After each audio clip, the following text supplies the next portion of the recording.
pour expliquer un petit peu l'Apocalypse sans rentrer dans le détail, elle a quelque chose d'un petit peu particulier, elle n'est pas chronologique.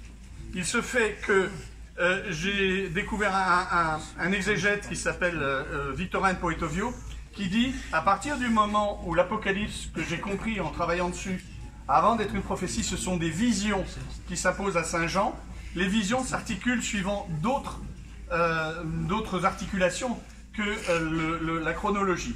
Donc cet Apocalypse n'est pas chronologique, et ça c'est un de ses premiers points.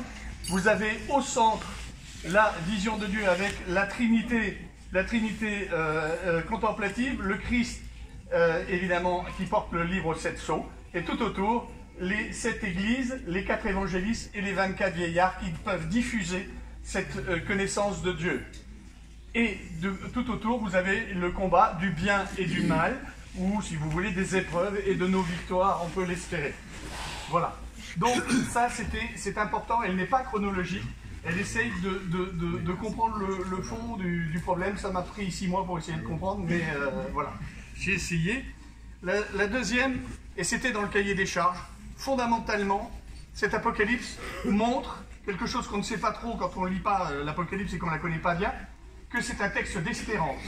C'est fondamental, l'espérance l'emporte. Vous le voyez avec les 7 béatitudes qui sont en exergue sur fond vert. Vous voyez également que, alors que dans le bien, et de ce côté-ci, on ne voit pas le mal, du côté du mal, il y a en haut les anges et le bien. C'est-à-dire que la rédemption est toujours possible pour l'homme. Voilà, quel que soit le moment, il y a toujours possibilité pour l'homme de se sauver, de choisir Dieu.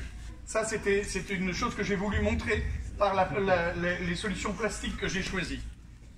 Donc la structure, vous la voyez, ici le bien, ici le Christ et la Trinité, là-bas le mal, et là-bas vous avez la Jérusalem céleste au-dessus de la porte, la Jérusalem céleste avec la Trinité active, et ici la contemplative, et vous voyez à côté le jugement dernier, vous verrez, et les gens sauvés rentrent dans la collégiale.